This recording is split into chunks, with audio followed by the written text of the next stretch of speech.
اللهم ادخله علينا بالأمن والإيمان والسلامة والإسلام وجواز من الشيطان أو وجوار من الشيطان ورضوان من الرحمن। এই যে দোয়াগুলো, এগুলো আমরা শিখি না, সময় নাই আমাদের। অথচ জীবনে একবার শিখলে আর শিখা লাগবে? একবার শিখলে কিন্তু শেষ, সারা জীবন পড়তে থাকবে। এই যে আমরা নামাজ পড়ি, হয়তো কেউ 5টা সূরা পারে, কেউ 10টা পারে, একবার শিখছে, সারা জীবন সার্ভিস চলছে। এই দোয়াগুলো একবার শিখে নিলেই বা সারা জীবনের জন্য হয়ে গেল। কিন্তু আমি আপনি কত অলসতা করি। আচ্ছা আমি আপনাকে বলি, এখানে আমি লাইন হিসাবে লাইন করছি 4টা লাইন। এই 4টা লাইন মুখস্থ করতে কতক্ষণ লাগবে বলেন? 40 মিনিট। খেলাই তো দেখেন মিয়া 90 মিনিট। আমার খেলার জন্য সময় আছে, কিন্তু একটা ছোট্ট দোয়া, নবীজির দোয়া, এই দোয়া আমাকে রক্ষা করতে পারে, এটা শেখার সময় আমার হাতে নাই, নাই আমার হাতে। একদম কমন ছোট ছোট দোয়াগুলো অনেকে পারে না। আর কিছু হইলেই দৌড় দিয়ে হুজুরের কাছে আয়া পড়া পানি আর তাবিজের লাগে দৌড়াদৌড়ি করে। খুব খারাপ লাগে এই মানুষগুলোর জন্য। আরে নবীজি কত তাবিজ দিয়ে দিছে, এগুলো তো তাবিজ। কোরআনের ভাষায় এগুলো তাবিজ। তাবিজ শব্দের অর্থ কি? তাবিজ এর অর্থ হচ্ছে রক্ষা কবচ। তো দোয়া তো আপনি রক্ষা করবে, হাদিসে আপনাকে নিশ্চয়তা দিচ্ছে, গ্যারান্টি দিচ্ছে, এটা যে পড়বে আল্লাহ তাআলা তার নিরাপত্তা দান করবে। আপনি তো পড়েন না, আপনি খালি হুজুরের কাছে ওই যে মাদুলি যেটা ঝুলায় এটা লাগে ঘুরেন খালি। আল্লাহ নবীজি শেখানো তাবিজ কাজে লাগাইতে চাই না। হিজরি বর্ষের সর্বপ্রথম মাস হলো মুহররম, মুহররমুল হারাম, মুহররম মাস। হাদিসের ভাষায় এভাবেও বলা যায় শাহরুল্লাহিল মুহররম।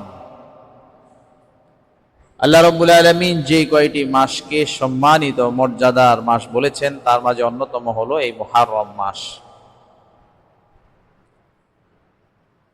এই যে দিন যায়, সপ্তাহ যায়, মাস যায়, বছর ঘুরে আবার নতুন বছর চলে আসে,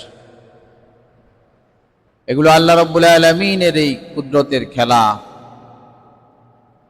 এই তো সেদিনই মুহররমের আলোচনা করলাম, আজকে আবার মুহররম মাস চলে আসছে। মনে হয় যেন সেদিনই ঈদ উদযাপন করলাম, রোজা রাখলাম, আবার ঈদ চলে আসছে। কিয়ামতের একটা আলামত হলো সময় গতিশীল হয়ে যাওয়া। সময়ের ভিতরে বরকত নাই, একই অবস্থা চলছে, সেকেন্ডের মতো সেকেন্ড, মিনিটের মতো মিনিট, ঘন্টার মতো ঘন্টাই চলছে, কিন্তু কেন জানি মনে হচ্ছে সময়গুলো খুব শর্ট হয়ে গেছে, খুব দ্রুত গতিতে চলে যাচ্ছে। সবই আল্লাহ তাআলার দ্বারা সম্ভব। তবে ব্যক্তি ভেদে সময়ের বরকতের ভেরিয়েশন হয়, ভিন্ন হয়, পার্থক্য হয়। আল্লাহ তাআলা যাদেরকে সময়ের বরকত দান করেন, তারা অল্প সময়ে অনেক কিছু হাসিল করতে পারে। সময়কে আল্লাহ তাআলা সৃষ্টি করেছেন, ইতিপূর্বেও আমরা সময় সম্পর্কে আলোচনা করেছিলাম। সময় আল্লাহ রাব্বুল আলামিনের সৃষ্টির অন্যতম একটা আশ্চর্যজনক সৃষ্টি। এটা নিয়ে বিজ্ঞানের বহুত কৌতূহল, বহুত গবেষণা, বহুত চিন্তা। আল্লাহ রাব্বুল আলামিন কোরআনে কারিমে বিভিন্ন জায়গায়, বহু জায়গায় সময় সম্পর্কে আলোচনা করছেন। এগুলো আল্লাহ তাআলার কুদরতের নিদর্শন। যত এগুলো বিজ্ঞান এক্সপ্লোর করবে, বের করবে, আমরা সেগুলো থেকে আল্লাহ তাআলার কুদরতকে লুফে নিব ইনশাআল্লাহ। এগুলো নিয়ে চিন্তা ফিকির করব, নিজের ঈমানকে বৃদ্ধি করব, এবং সেই চিন্তা ফিকির দ্বারা উম্মতের উপকার করার জন্য চেষ্টা তদবির ফিকির করব। আল্লাহ রাব্বুল আলামিন ১৫০০ বছর আগে বলতেছেন, ওয়াহুয়াল্লাযী খালাকাল লাইলা ওয়ান নাহার, আর তিনি হলেন সেই সত্তা যিনি রাত্রকে সৃষ্টি করেছেন, দিবসকে সৃষ্টি করেছেন, অর্থাৎ দিন এবং রাতকে তিনি বানিয়েছেন। ওয়াশ-শামসা ওয়াল কমার, তিনি সূর্যকে সৃষ্টি করেছেন, চন্দ্রকেও তিনি সৃষ্টি করেছেন। কুল্লু ফি ফালাকিন ইয়াসবাহুন, প্রত্যেকটি জিনিস তার নিজস্ব পথে তারা সাঁতরিয়ে বেড়ায়। এই যে প্রত্যেকটা জিনিস মহাকাশে আল্লাহ তাআলা সৃষ্টি করেছেন, এগুলো প্রত্যেকটি সাঁতরিয়ে বেড়ায়, তার নির্দিষ্ট পথে সে সাঁতরায়। ১,৫০০ বছর আগে আমি নিজেকে কল্পনা করি, তখন মানুষ চিন্তা করত সূর্য একটা দেবতা, চন্দ্র একটা দেবতা, এইভাবে চিন্তা করত। সেই সময় আল্লাহ তাআলা কোরআনে কারিমে বলতেছে, এগুলোকে আমি সৃষ্টি করেছি, আর এগুলো যার যার নির্দিষ্ট গতিতে পথে সাঁতরায়। এই কথার দ্বারা কি বোঝা যায়? আজীব কথা, কি ধরনের কথা বলল! কিন্তু এই ১,৫০০ বছর পরে এসে এখন বোঝা যায় যে কিভাবে শূন্যের মাঝে সেগুলো গতিশীল হয়ে ঘুরছে। আল্লাহু আকবার। এটা বোঝানোর জন্য আল্লাহ তাআলা সাঁতরানোর কথাটা বলেছেন, যেন সে হাওয়ার মধ্যে সাঁতরিয়ে সাঁতরিয়ে ঘুরছে যার যার কক্ষপথে। ومن آياته الليل والنهار ومن آياته الليل والنهار والشمس والقمر। এই যে রাত্রি, এই দিবস, এগুলো আল্লাহ তাআলার নিদর্শনের অন্যতম নিদর্শনাবলী। ওয়াশ-শামসু ওয়াল কমার, সূর্য চন্দ্র, এগুলো সবই আল্লাহ তাআলার নিদর্শন, আলামত, ওনার অস্তিত্বের, ওনার কুদরতের, ওনার ক্ষমতার বহিঃপ্রকাশ।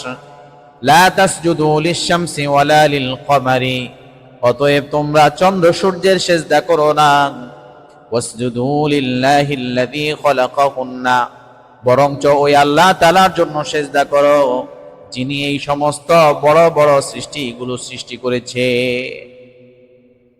ইন কুনতুম ইয়াহু তা'বুদুন, সত্যিকার অর্থেই তোমরা যদি আবেদ বান্দা হতে চাও, তাহলে সেগুলোর পূজা না করে, সেগুলোর গোলামি না করে আমি রবের তুমি গোলামি করো, আমাকে সিজদা দাও, আমাকে সিজদা দাও। সেই সময় আল্লাহ রাব্বুল আলামিন কত সুন্দরভাবে বুঝিয়েছেন। এভাবেই দিন যায়, মাস যায়, বছর ঘুরে বছর আসে, এগুলো সব আল্লাহ তাআলার সৃষ্টি।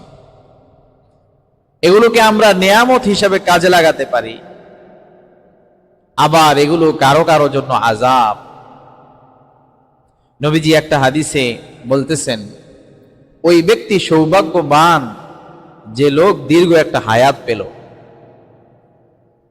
আবার বলতেছে, ওই ব্যক্তির পোড়া কপাল যে দীর্ঘ হায়াত পেল। একই কথা। সাহাবীদের কৌতূহল, ইয়া রাসূলুল্লাহ, বুঝলাম না। তো নবীজি বলতেছেন, এক ব্যক্তি দীর্ঘ হায়াত পেল, আর এই দীর্ঘ হায়াতের সময়গুলোকে কাজে লাগিয়ে আল্লাহর গোলামি করলো। অল্প সময় পেয়েছে, অল্প হায়াত পেয়েছে, সেই লোকের তুলনায় তার আমলের পরিমাণ বেশি হলো। এই লোকটা বড় সৌভাগ্যবান। আবার আরেকজন মানুষ দীর্ঘ হায়াত পেল, কত সুযোগ তার ছিল নেকিকে বৃদ্ধি করা, নেক আমল করা, সৎকর্ম করা, আল্লাহর গোলামি করা, কিন্তু সে সময়কে কাজে লাগাইল না। আল্লাহ সুযোগ দিছে, তারপরেও না। কত মানুষ তো সুযোগও পায় না। এই লোকটা পোড়া কপাল, নসিব খারাপ তার।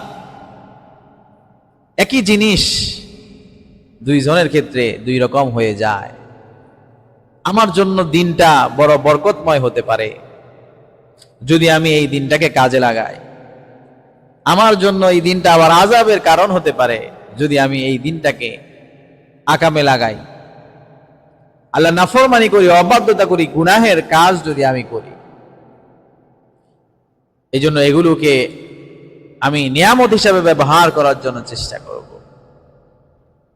মানুষের জীবনে নতুন নতুন দিন আসে, নবদিন আগমন করে, নতুন নতুন সপ্তাহ, নব সপ্তাহ আগমন করে, নতুন নতুন মাস, নবমাস আগমন করে, নতুন নতুন বর্ষ, নববর্ষ আগমন করে। এই প্রত্যেকটার ক্ষেত্রেই কিছু দোয়া আছে, আমরা তো এগুলো জানি না। অথচ হাদিসে কারিমায় আসছে যে এত গুরুত্ব সহকারে তারা এই দোয়াগুলো শিখতো, কামা ইয়াতাআল্লামুনাল কুরআন, কোরআনকে যতটুকু গুরুত্ব দিয়ে তারা শিখতো, এই দোয়াগুলো তত গুরুত্ব দিয়ে শিখতো। কারণ সূচনাতে আমি যদি আল্লাহকে স্মরণ করি, তাহলে আল্লাহ তাআলা এটাতে বরকত দিবেন। কারণ হাদিসে আসছে কুল্লু মরিইন যী বালিন ফাহুয়া ইয়াবদাউ বিবিসমিল্লাহ, যে প্রত্যেকটা কাজ সেটা যদি আল্লাহ তাআলার স্মরণ ছাড়া শুরু হয়, সূচনা হয়, আরম্ভ হয়, প্রারম্ভিকতায় যদি আল্লাহর নাম না থাকে কোনোভাবে, তাহলে সেটা বরকতহীন হয়। এজন্য প্রথমেই আমি দিনের শুরুতেই যদি একটা দোয়া যেটা নবীজি শিখিয়ে গিয়েছেন এটা দিয়ে শুরু করে দেই, তাহলে আমার সারা দিনটা বরকতময় হয়ে যাবে। আমার দিনটা যদি ফজর দিয়ে শুরু হয়, সারাটা দিন আমার বরকতময় হয়ে যাবে। আল্লাহ তাআলা সেদিন আমাকে ভালো পথে পরিচালিত হওয়ার ক্ষেত্রে সাহায্য করবেন। আল্লাহুম্মা মা আসবাহা বি মিন নি'মাতিন ফামিক ওয়াহদাকা লা শারীকা লাকা ফালাকাল হামদু ওয়া লাকাশ শুকরু। যখন সকাল হয়, বান্দা যখন এই দোয়াখানা পড়ে, ফাকাদ আদ্দা শুকরা ইয়াউমিহি, সারাদিনে আল্লাহ তাআলা তাকে যত নিয়ামত দিবেন, যত অসুখ বিসুখ বালা মুসিবত থেকে, দুর্যোগ থেকে, আযাব গজব থেকে, দুর্ঘটনা থেকে হেফাজত আল্লাহ তাআলা করবেন, নিয়ামত দান করবেন। সমস্ত নিয়ামতের শুকরিয়া তার দ্বারা আদায় হয়ে যাবে। এই দোয়া যখন সে পড়বে, তখন সারাদিনের নিয়ামতের শুকরিয়া তার আদায় হয়ে যাবে। আবার যখন সে নতুন একটা মাস পাবে, তখন যখন নতুন মাসের চাঁদ দেখে পড়বে, তখনও পুরা মাসের জন্য আল্লাহ তাআলার পক্ষ থেকে একটা নিরাপত্তা, নিশ্চয়তা সে পেয়ে যাবে। আল্লাহুম্মা আহিল্লাহু আলাইনা বিল আমনি ওয়াল ঈমান ওয়াস সালামাতি ওয়াল ইসলাম রাব্বি ওয়া রাব্বুকাল্লাহ। এই দোয়া যখন পড়বে, আল্লাহ তাআলা তাকে এই আগত মাসটা, নতুন নবমাসটা সুন্দরভাবে অতিক্রম করার সুযোগ, তৌফিক, সামর্থ্য আল্লাহ তাআলা দান করবেন। বিপদ আপদ মুসিবত থেকে তাকে হেফাজতের জন্য আল্লাহ তাআলা তাকে রক্ষা করবেন। আবার যখন নতুন বর্ষ আগমন করে, বিশেষ করে হিজরি বর্ষ, তখন মুহররমের যে চাঁদ দেখার সাথে সাথে নববর্ষের আগমন উপলক্ষে যখন সে পড়বে, তখন আল্লাহ তাআলা তাকে হেফাজত করবে। আল্লাহুম্মা আদখিলহু আলাইনা বিল আমনি ওয়াল ঈমান ওয়াস সালামাতি ওয়াল ইসলাম ওয়া জাওয়াজিম মিনাশ শাইতান আও ওয়া জাওয়ারিম মিনাশ শাইতানি ওয়া রিদওয়ানিম মিনার রাহমান। এই যে দোয়াগুলো, এগুলো আমরা শিখি না, সময় নাই আমাদের। অথচ জীবনে একবার শিখলে আর শেখা লাগবে? একবার শিখলে কিন্তু শেষ, সারা জীবন পড়তে থাকবে। এই যে আমরা নামাজ পড়ি, হয়তো কেউ 5টা সূরা পারে, কেউ 10টা পারে, একবার শিখছে, সারা জীবন সার্ভিস চলছে। এই দোয়াগুলো একবার শিখে নিলেই বা সারা জীবনের জন্য হয়ে গেল। কিন্তু আমি আপনি কত অলসতা করি। আচ্ছা, আমি আপনাকে বলি, এখানে আমি লাইন হিসাবে লাইন করছি 4টা লাইন। এই 4টা লাইন মুখস্থ করতে কতক্ষণ লাগবে বলেন? 40 মিনিট। খেলাই তো দেখেন মিয়া 90 মিনিট। আমার খেলার জন্য সময় আছে, কিন্তু একটা ছোট্ট দোয়া, নবীজির দোয়া, এই দোয়া আমাকে রক্ষা করতে পারে, এটা শেখার সময় আমার হাতে নাই, নাই আমার হাতে। একদম কমন ছোট ছোট দোয়াগুলো অনেকে পারে না। আর কিছু হইলেই দৌড় দিয়ে হুজুরের কাছে আয়া পড়া পানি আর তাবিজের লাগে দৌড়াদৌড়ি করে। খুব খারাপ লাগে এই মানুষগুলোর জন্য। আরে নবীজি কত তাবিজ দিয়ে দিছে, এগুলো তো তাবিজ, কোরআনের ভাষায় এগুলো তাবিজ। তাবিজ শব্দের অর্থ কি? তাওয়িজ, এর অর্থ হচ্ছে রক্ষা কবচ। তো দোয়া তো আপনি রক্ষা করবে, হাদিসে আপনাকে নিশ্চয়তা দিচ্ছে, গ্যারান্টি দিচ্ছে, এটা যে পড়বে আল্লাহ তাআলা তার নিরাপত্তা দান করবে। আপনি তো পড়েন না, আপনি খালি হুজুরের কাছে ওই যে মাদুলি যেটা ঝুলায় এটা লাগে ঘুরেন খালি। আল্লাহ নবীজি শেখানো তাবিজ কাজে লাগাইতে চাই না, তো পরবর্তীতে আবিষ্কৃত ইস্তিহার এগুলো কাজে লাগাইতে চাই। এই যে তাবিজ গুলো লাগায়, এগুলো হচ্ছে তাজরিবা, এগুলো কোরআন হাদিসে আপনি পাবেন না। অভিজ্ঞতালব্ধ জ্ঞান থেকে তাবিজ গুলো দেওয়া হয়, এবং এই ক্ষেত্রে প্রচুর পরিমাণে অপব্যবহার হয়। শর্ত যেগুলো আছে, যেগুলো যেই শর্ত রক্ষা করলে তাবিজ লাগানো জায়েজ হয়, এগুলো রক্ষা করে খুব কম মানুষে। এই জন্য এইগুলো হচ্ছে আসল তাবিজ। শিখে নেন, নিজে পড়লেন, নিজের গায়ে একটু ফু দিলেন, বাচ্চাদের গায়ে একটু ফু দিলেন, কাজ হয়ে যাবে ইনশাআল্লাহ। আপনি একটা প্রোটেক্টিভ একটা নিশ্চয়তা পেয়ে গেলেন। Prevention is the better than cure. আমি অসুস্থ হওয়ার পরে ওষুধ খাবো, এই চিন্তা থেকে যে আমি অসুস্থই হব না, এটা হচ্ছে মানুষের জন্য বড় উপকারী। এই জন্য আগে মানুষ টিকা টুকা দেওয়ায়। আবার টিকা নিয়েও বহুত কনসপিরেসি আছে, অনেক সমস্যা আছে। যাই হোক, যেটাই হোক, ডাক্তার সাহেবরা যেভাবে বলে সেভাবে করা। এই জন্য আমরা আগে থেকেই কি করবো, এই দোয়া দুরুদ গুলো পড়বো। দুনিয়ার নিরাপত্তা পাশাপাশি নেকি, প্রতি হরফে হরফে নেকি। আপনি নবীজির শেখানো দোয়া পড়বেন আর আল্লাহ তাআলা আপনাকে নেকি দিবেন, এটা তো হতেই পারে না। এই জন্য এই দোয়াগুলো আমি আপনি খুঁজে খুঁজে শিখে নিব। অন্য সময়ে এসে ইমাম সাহেবের কাছে জিজ্ঞেস করে নিলেন যে হুজুর কি জানি একটা দোয়া বলছেন, যে কোনো উপায় আপনাকে দিয়ে দেওয়া হইলো। আর এখন তো মানুষের হাতে থাকা মোবাইলে এই দোয়াগুলো বের করা সম্ভব। আপনি যে কোনো একটা গুগলে সার্চ করলে চলে আসবে যে বছরের শুরুতে কোন দোয়া পড়তে হয়, চলে আসবে। এত সহজ, আবার আপনাকে পড়েও শোনায় দিবে। এত সহজ হওয়ার পরেও যদি আমি আপনি না শিখি। আগের যুগে একটা হাদিস শেখার জন্য শুধু এক দেশ থেকে আরেক দেশ চলে যেত একটা হাদিসের জন্য। বিখ্যাত একটা ঘটনা আছে যে একজন মুহাদ্দিস, ওনার নাম মনে নাই, ইমাম বুখারী নাকি মুসলিম কে জানি, উনি শুনছে যে কোনো এক জায়গায় এক লোক, উনি নবীজির দরবার থেকে অথবা কোনো একজন তাবিঈর কাছ থেকে সরাসরি হাদিসটা শুনছে। ওই তাবিঈ নবীজির কাছ থেকে শুনছে, সরাসরি রেফারেন্স আছে না যে আমি ওনার কাছ থেকে শোনাটাই শিখে নিলাম, উনি লেখা পাঠাই দিল হয়ে গেল, না, এই সিস্টেম না। হাদিসের সনদ কত ইম্পর্টেন্ট না। আমি যদি ওনার কাছ থেকে সরাসরি এটা শুনি তাহলে কি হবে, আমি ওনার থেকে বললাম, উনি নবীজির কাছ থেকে শিখছি, তাহলে কি হলো, আমার যে রেফারেন্সটা এটা শর্ট হয়ে গেল। এখন ওনার মাধ্যমে যদি আরেকজন ভাইয়া আসে তাহলে আমার রেফারেন্সটা একটু ডিস্টেন্স তৈরি হয়ে গেল, মানুষের সংখ্যা বেড়ে গেল। তো উনি সরাসরি ওনার কাছ থেকে যায় শিখবে। একটা হাদিস যদি থাকে আরো তো হাদিস থাকতে পারে। এরকম গেছে যে দেখে উনি ওনার পশুকে একটা খালি পাত্র দিয়ে ডাকছে, ওনার পশুকে একটা খালি পাত্র দিয়ে ডাকছে, আহ আহ বলে না এরকম পশুকে। তো উনি চিন্তা করলো এই খালি পাত্র দিয়ে পশুরে ধোকা দেয়, এর কাছ থেকে হাদিস নেওয়া যাবে না। অথচ উনি কতদিনের সফর, আগের যুগে তার এরকম দ্রুতগতির বাহন ছিল না, উট দিয়ে যেতে হতো, ঘোড়া দিয়ে যেতে হতো, নৌকা দিয়ে যেতে হতো, কত কষ্ট করে যাইতো। এখন যেমন লোকেশন চাইলেই পাওয়া যায়, জিজ্ঞাসা করতে করতে করতে করতে অমুককে চিনো কিনা, ঘুরতে ঘুরতে ঘুরতে ঘুরতে তারপরে যায়। উনি ওখান থেকে ফিরা চলে আসলেন, হাদিস নিলেন না। কত কষ্ট ওনারা করতেন। আর আজকে আমার দেখেন আপনার কাছে এত সহজলভ্য জ্ঞান অর্জন করা, চাইলেই কোরআন শরীফ পাওয়া যায়, চাইলেই তাফসির পাওয়া যায়, চাইলেই দোয়ার বই পাওয়া যায় হাতের কাছে, যে আপনাদের শেলফেই আছে। আচ্ছা বলেন তো, ইলমের ব্যাপারে, ইলম তো ফরজ অর্জন করা, কিয়ামতের ময়দানে যদি জিজ্ঞেস করে তাহলে যেই মানুষগুলোর জন্য কষ্টসাধ্য ছিল তাদের হিসাবটা সহজ হবে না? যারা কষ্ট করছে, পায় নাই, হাতের নাগালে পায় নাই, ছাপাখানা ছিল না, বই টই অ্যাভেলেবেল ছিল না, শিখতে পারে নাই, আমি আপনি কি জবাব দিব বলেন? আমার আপনার হাতের কাছে ছাপাটাও আছে, হার্ড কপি আছে, সফট কপি আছে, সব ধরনের আছে, ডিজিটাল ফর্মে আছে, সব রকম আছে, আমি আপনি আল্লাহর কাছে কি জবাব? এই জন্য আমার আপনার এই বিষয়ে সচেতন হইতে হবে। একটু সময় কাজে লাগান, ওই সময়টাই দামি হবে, আর ওই সময়টাই বরকতময় হবে। আর যদি কাজে না লাগায়া ওই সময়কে নষ্ট করি, অপচয় করি, এটাই হবে বেবরকতি সময়। এই সময়টা আমার জন্য আযাব হবে, যেটা নবীজি ওই হাদিসে বলছেন যে দীর্ঘ হায়াত পায়া সে সৌভাগ্যবান, আবার দীর্ঘ হায়াত পায়া সে দুর্ভাগ্যবান। এই জন্য এই দোয়াগুলো আমরা শিখে নিব, সকাল সন্ধ্যার দোয়াগুলো আমরা শিখে নিব খুব গুরুত্বের সাথে। হাদিসে আসছে কিভাবে তারা শিখতো, যেভাবে তারা কোরআন শিখতো ঠিক তদ্রুপ ভাবে গুরুত্ব দিয়ে এই দোয়াগুলো, প্রয়োজনীয় দোয়াগুলো শিখতো। কামা ইয়াতাআল্লামুনাল কোরআন, কোরআনকে যতটুকু গুরুত্ব দিয়ে শিখতো ততটুকু। এখন দুঃখের সাথে বলতে হয় আমরা তো কোরআনও গুরুত্ব দিয়ে শিখি না, কোরআনটাই তো গুরুত্ব দিয়ে শিখি না।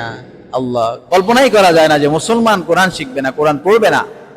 ওয়াকাদ তাআল্লামা আসহাবুন নবী সাল্লাল্লাহু আলাইহি ওয়াসাল্লাম ফি কিবারি সিন্নিহি, নবীজির সাহাবীগণ বৃদ্ধ বয়সে ওনারা কি করতেন, মানে কিভাবে কোরআনকে শুদ্ধ করা যায়, কিভাবে হাদিস পড়া যায়, কিভাবে দিন শেখা যায়, ইসলাম শেখা যায়, এই ওনারা মেহনত করতেন, এই ইলম অর্জন করতেন। আমরা তো চক্ষু লজ্জার কারণে পারি না। লা ইয়াতাআল্লামুল ইলমা মুস্তাহিয়িন ওয়ালা মুস্তাকবির, দুই ধরনের মানুষ কোনোদিন ইসলাম শিখতে পারবে না। কোরআন শিখতে পারবে না, হাদিস শিখতে পারবে না, ইসলাম দ্বীনের জ্ঞান অর্জন করতে পারবে না। যে অহংকারী আর যে লাজুক, অহংকার করে, আরে আমি এত বড় সমাজের মাতবর, আমি কিভাবে শিখি, এটা লজ্জা হতে পারে, অহংকারও হতে পারে। অথবা আমি তো বহুত জেনে ফেলছি, আমার আর শেখার দরকার নাই। এই দুইটা কারণে কোনোদিন ইসলামের জ্ঞান সে অর্জন করতে পারবে না। এই দুইটা বিসর্জন দিতে হবে। আমার বয়স যেমনই হোক, আমি যেই হই না কেন, আমাদের মক্তবে 2-3টা পোলা পান কোরআন শরীফ নিস। এখন আমাদের কোরআন শরীফ পড়ানোর যে মেথড, সেটা হচ্ছে একদম শুদ্ধভাবে পড়ানো। এমন ভাবে ওদেরকে শিখাইছি, এখন ওরা এখানে পয়সা পড়ে না, খালি চোখের ইশারায় পয়রা এসে পড়াশোনায় পারেও। ওভার কনফিডেন্স ঢুকে গেছে যে পড়া লাগবো না, এখন চিল্লাইতেছি জোরে জোরে পড়বা, জোরে জোরে পড়বা, 2-3 বার জোরে পড়া তারপরে আমাদেরকে শোনাইতে আইবা। এমন শেখা শিখছে, পারে বিদায় না, আবার পড়েই না। এমনি ওস্তাদ জিরে তো না পড়ে পড়াশোনা দিতে পারি। আমাদের মক্তবের কথা বলতেছি, তার ভিতরে একটা ওভার কনফিডেন্স ঢুকে গেছে। এই ধরনের ওভার কনফিডেন্ট মানুষগুলো দিনের জ্ঞান অর্জন করতে পারে না, ইসলাম সম্পর্কে শিখতে পারে না। এই জন্য আমাদেরকে দিনের জ্ঞান অর্জনের ক্ষেত্রে, ইসলামকে শেখার ক্ষেত্রে লজ্জাশীলতা, লাজুকতা আর অহংকারকে বিসর্জন দিতে হবে, নিজেকে ছোট করে দিতে হবে। তাহলে আমি আপনি সহজেই এই জ্ঞানটা অর্জন করতে পারবো, দিনের জ্ঞান অর্জন করতে পারবো। আল ইলমু দীনুন ফানজুরু আম্মান তাখুযুনা দীনাকুম। আরে তুমি যে ইসলামকে মানতে চাও, এটা তো হচ্ছে ইলম। এটা তুমি যতটুকু শিখবা ততটুকু তোমার ভিতরে ইসলাম ঢুকবে, তা নইলে ইসলাম ঢুকবে না। তো যাই হোক, আমরা চেষ্টা করব অন্তত আমার দৈনন্দিন প্রয়োজনীয় দোয়া কালামগুলো আমি কি করব, শুদ্ধভাবে পড়ার চেষ্টা করব, শিখবো, মুখস্থ করব। তো যে কথা বলতেছিলাম যে এই মুহররম মাস, এটা পবিত্রতম একটা মর্যাদাপূর্ণ মাস। এই মাসের আলোচনা যখন আসে, তখন মানুষের চিন্তায় একটা চিত্র ফুটে ওঠে, তা হলো কারবালার ইতিহাস। এটা একটা অনেক বড় দুঃখজনক, মর্মান্তিক, ঐতিহাসিক ঘটনা, এতে কোনো সন্দেহ নাই। কিন্তু মুহররম বলতেই যে কারবালার ঘটনা, বিষয়টা কিন্তু এটা না। কারবালার ঘটনা নবীজি সাল্লাল্লাহু আলাইহি ওয়াসাল্লামের ওফাতের, মানে ইন্তেকালের 50 বছর পরের ঘটনা।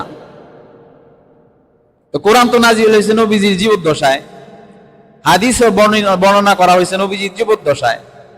তো এই যে কোরআন এবং হাদিসে মুহররমের ফজিলত আলোচনা করা হয়েছে, কেন আলোচনা করা হয়েছে? কারণ এই মুহররম মাসের একটা আলাদা মর্যাদা আছে। মনে করেন রমজান মাসে কোনো একটা বড় ঘটনা ঘটলো, তার মানে ওই ঘটনার জন্য রমজান মাস মর্যাদা পাইছে, বিষয়টা এরকম না। রমজান মাসের মর্যাদা তার জায়গায়, সেটা ঠিক আছে, বাকি ওই ঘটনাটা কারো কারো জন্য ঐতিহাসিক, এটা সুখেরও হতে পারে, দুঃখেরও হতে পারে। এই জন্য আমরা ইতিপূর্বে আলোচনা করেছি যে মুহররমের আলোচনাটা 2 ভাগে বিভক্ত। একটা হলো নবীজির জীবদ্দশা পর্যন্ত, অর্থাৎ নবীজি যে যতদিন জীবিত ছিলেন ততদিন পর্যন্ত মুহররমটা কেমন ছিল, তারপরে নবীজির ইন্তেকালের পরে মুহররমের সাথে কি কি যুক্ত হয়েছে, কি কি ঘটনা ঘটছে, এই হলো 2 ভাগ। আর আমাদের জন্য পালনীয় হলো কোরআনের বিধান এবং নবীজির সুন্নাহের বিধান হচ্ছে আমাদের জন্য পালনীয়। তাহলে বোঝা যায় যে নবীজির জীবদ্দশার পরে আমার আপনার জন্য পালনীয় আর কোনো জিনিস আছে? উনি তো চলেই গেছে, আপনি আর কি পালন করবেন? উনি তো বলে নাই, কোরআনেও নাজিল হয় নাই, হাদিসেও নাই। তাহলে আমার আপনার জন্য কি করণীয়, কি বর্জনীয়, কোনটা করা যাবে না, সেটা বোঝার জন্য মুহররমের তাৎপর্যটা নবীজি আমাদের কাছে কিভাবে বর্ণনা করেছেন সেটা আমাকে জানতে হবে। 4টি মাসকে আল্লাহ রাব্বুল আলামিন সম্মানিত করেছেন, জিলকদ, জিলহজ, মুহররম, আরেকটা হচ্ছে রজব মাস। এগুলোকে তাৎপর্যপূর্ণ, মর্যাদাপূর্ণ মাস হিসাবে আল্লাহ রাব্বুল আলামিন চিহ্নিত করেছেন। এছাড়াও অন্যান্য মাসের বিভিন্ন রকম তাৎপর্য, ফজিলত, আলাদা মর্যাদা আছে। এর মাঝে যে আশুরার দিনটা, আশুরা হুয়া ইয়াউমুল আশিরু মিনাল মুহাররম, আশুরা হলো মুহাররম মাসের 10 তারিখ, যেটা এটাকে আশুরার দিন বলা হয়। নবীজি সাল্লাল্লাহু আলাইহি ওয়াসাল্লাম ইসলাম প্রচারের আগে জাহিলি যুগে এই আশুরার দিনের কিছু কার্যকলাপ ছিল, কিছু রসম রেওয়াজ ছিল, প্র্যাকটিস ছিল। মুসলিম শরীফের হাদিসে আসছে, আম্মা জান আয়েশা রাদিয়াল্লাহু তাআলা আনহা বলেন, কানাত কুরাইতুন তাসুমু আশুরা ফিল জাহিলিয়া, মক্কার কাফের মুশরিক কুরাইশরা আশুরার দিনে তারা জাহিলি যুগে তারা রোজা রাখতে। মক্কার মুশরিকরা তারা এই আশুরায় জাহিলি যুগে তারা রোজা রাখতেন। ওয়া কানা রাসূলুল্লাহ সাল্লাল্লাহু আলাইহি ওয়াসাল্লাম ইয়াসুমুহু, নবীজিও ওই দিনে রোজা রাখতেন। নবীজিও কি করতেন? রোজা রাখতেন। আমাদের এই শরীয়তটা পূর্ণতা পাওয়ার আগে নবীজি কিন্তু আগে থেকে ইবাদত গুজার মানুষ ছিলেন। তো ইবাদত করতেন কিভাবে? নবীজির প্রতি ওহী নাজিল হওয়ার আগে নবীজি ইবাদত করতেন আগের নবীর শরীয়ত অনুযায়ী। হেরা গুহায় নবীজি ইবাদত করছে না, কিভাবে করছে? কোন ফর্মুলায় করছে? উনি তো কোনো কিছুর পূজা করে নাই, অহেতুক কোনো কাজ করে নাই, একত্ববাদের খেলাফ হয় এই ধরনের কোনো কাজ ওনার দ্বারা কোনোদিন হয়নি, কোনো শিরকি কাজ কোনোদিন ওনার দ্বারা হয়নি। তো উনি কিভাবে করতেন? আগের যে নবী ঈসা আলাইহিস সালাম অর্থাৎ মুসা আলাইহিস সালামের শরীয়ত, ঈসা আলাইহিস সালামের মাধ্যমে যেটা প্রচলিত ছিল তার অনুকূলে, যেটার সাথে কোনো শিরক ছিল না, এগুলো উনি প্র্যাকটিস করতেন। যেমন এই যে একটা রোজা, আরো বিভিন্ন রকম কাজকর্ম উনি করতেন। তাহলে বোঝা গেল জাহিলি যুগে কি এই আশুরার রোজা প্রচলিত ছিল। তারা আশুরাকে মর্যাদাপূর্ণ করার জন্য তারা কাবা শরীফের গিলাফও পরিবর্তন করতেন। কানু ইয়াসুমুনা আশুরা ক্বাবলা আন ইফরাদা রমাদান, রোজার রমজান ফরজ হওয়ার পূর্বেই আশুরা রোজাটা খুব গুরুত্বের সাথে পালন করা হতো। ওয়া কানা ইয়াওমান তুস্তারু ফীহিল কাবা, আশুরার দিনটা এমন গুরুত্বপূর্ণ ছিল, মর্যাদাপূর্ণ ছিল, এই দিনে ওই সময়ের মানুষেরা কাবা শরীফের গিলাফ তারা নতুন করে লাগাতো। পুরনো গিলাফটা সরিয়ে আবার নতুন করে তারা এই আশুরার দিনে কি করতো? এই গিলাফ, নতুন কভার, কাবা শরীফে যে গিলাফটা দেওয়া হয় কালো, ওই রকম তখন ভিন্ন ভিন্ন কালারের ছিল, এই গিলাফ পরিবর্তন করত। তার মানে ওই যুগে এটাকে খুব মূল্যায়ন করা হতো। এই মূল্যায়ন করা বহুত কারণ আছে, কিছু কারণ মানুষের বানোয়াট, আর কিছু কারণ আসলেই কোরআন হাদিসে পাওয়া যায়। যেমন এই আশুরার দিনে বানি ইসরাইলকে আল্লাহ রাব্বুল আলামিন মুক্তি দিয়েছিলেন, ফেরাউনের কবল থেকে মুক্তি দিয়েছেন। বুখারী শরীফের হাদিসে আসছে, ইবনে আব্বাস রাদিয়াল্লাহু তাআলা আনহু বলেন, قال ابن عباس رضي الله تعالى عنهما قدم النبي صلى الله عليه وسلم المدينة, নবীজি আলাইহিস সালাম মদিনায় আগমন করলেন। فرأى اليهود تصوم يوم عاشوراء, তিনি এসে দেখলেন ইহুদিরা আশুরার দিনে রোজা রাখে। ইহুদি সম্প্রদায় আশুরার দিনে রোজা রাখে। فقال عليه السلام ما هذه اليوم الذي تصومونه, এটা এমন কি দিন হয়ে গেল যেদিন তোমরা রোজা রাখো? এটা কেমন কি দিন তোমরা যে এটাকে রোজা রাখো, এটাকে পালন করো, মর্যাদা দাও, সম্মান দাও, এটার রহস্যটা কি? قالوا هذا يوم صالح, তারা জবাব দিয়ে বলল এটা বড় উত্তম একটা দিন। هذا يوم عظيم, অনেক তাৎপর্যপূর্ণ একটা দিন।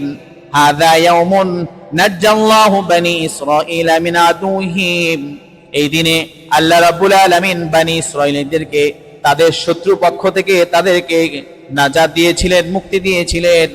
ওয়াগরাকা ফিরআউন ওয়া কওমাহু, ফিরআউন এবং তার সৈন্য সামন্ত দলবল চেলা চামুন্ডারকে এই দিন ডুবিয়ে মেরেছিলেন, এই দিনেই ডুবিয়ে মেরেছিলেন। আর বনি ইসরাঈলদেরকে সফলতা দান করেছিলেন, নাজাত মুক্তি দান করেছিলেন। ফাসামাহু মূসা শুকরান, আর এই উপলক্ষে মূসা আলাইহিস সালাম শুকরিয়া স্বরূপ আল্লাহর দরবারে শুকরিয়া স্বরূপ রোজা রেখেছেন। ফানাহনু নাসুমুহু, আর আমরাও এই দিনে রোজা রাখি। আমরাও কি করি? এই উপলক্ষে এই দিনে রোজা রাখি। তো নবীজি বললেন যে ফাআনা হাক্কু বিমূসা মিনকুম, আরে মূসা আলাইহিস সালামের যে অনুসরণ বা সম্মান দেওয়া, ইজ্জত করা, এটার ব্যাপারে তো আমি তোমাদের চাইতে বেশি হকদার, কারণ উনিও নবী আমিও নবী। আর উনি সরাসরি আল্লাহ শরীয়ত অনুসরণ করতেন, আমিও আল্লাহ শরীয়ত কি করি? অনুসরণ করি। সুতরাং আমরা বেশি হকদার। তো মুসলমানদেরকে বললে যে তোমরা কি করো? এই দিনে রোজা রাখো, তবে ইহুদি নাসারাদের সাথে কি করো না? সামঞ্জস্য রাখো না, তোমরা তার খেলাফ করবা, 2 দিন রাখবা রোজা, 10-11 অথবা 9-10 খেলাফ রাখবা।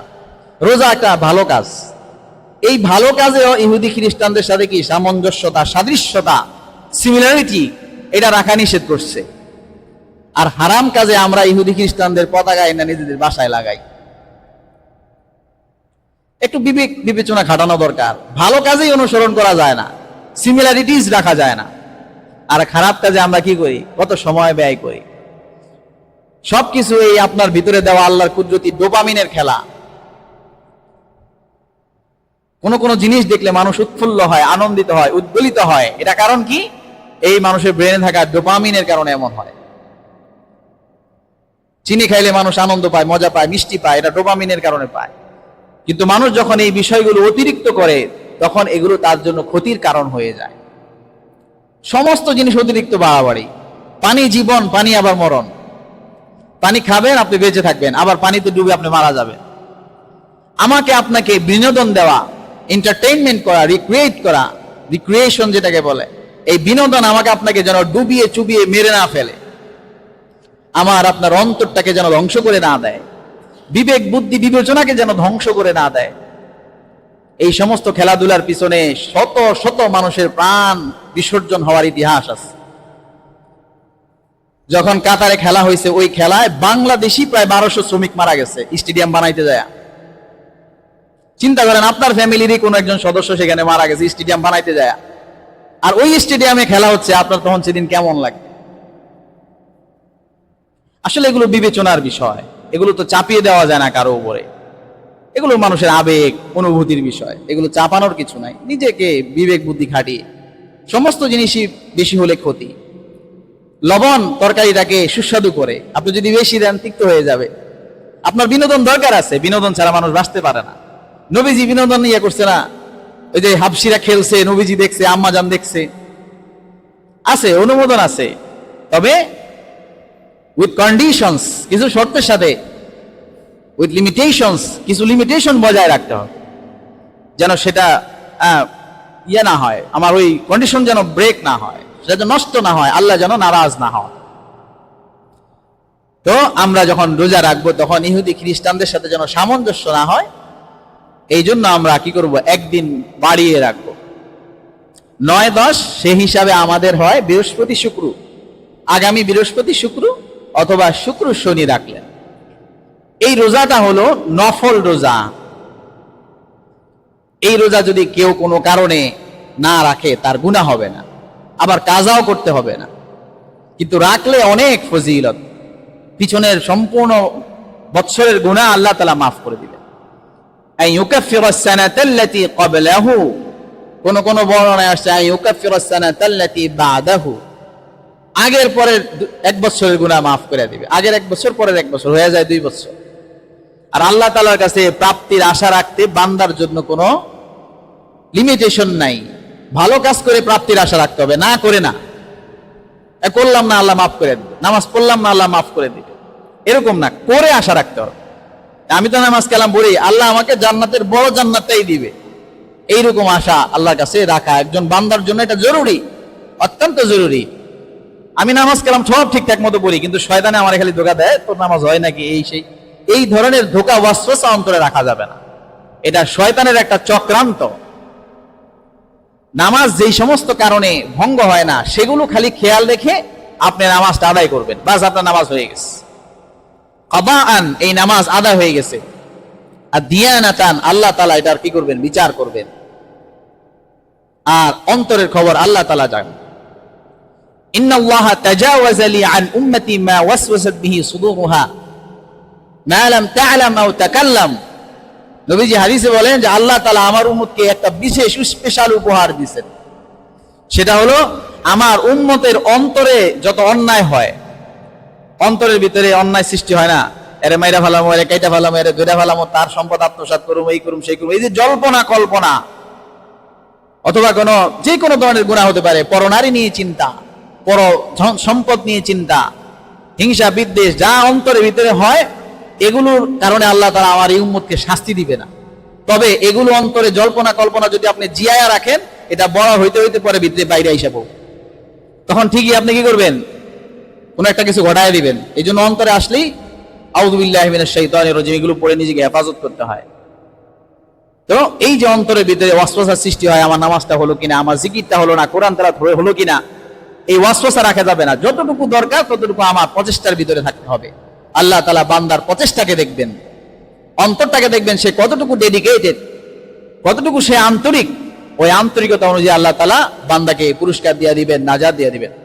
আল্লাহ রাব্বুল আলামিন আমাদেরকে এই আশুরার মর্যাদা বুঝে নিজের জীবনটাকে আবার নতুন করে সুসজ্জিত করে এই হিজরি বর্ষটা সুন্দর সুষ্ঠুভাবে সুস্থতার সাথে অতিক্রম করার তৌফিক দান করেন। আখির দাওয়ানা।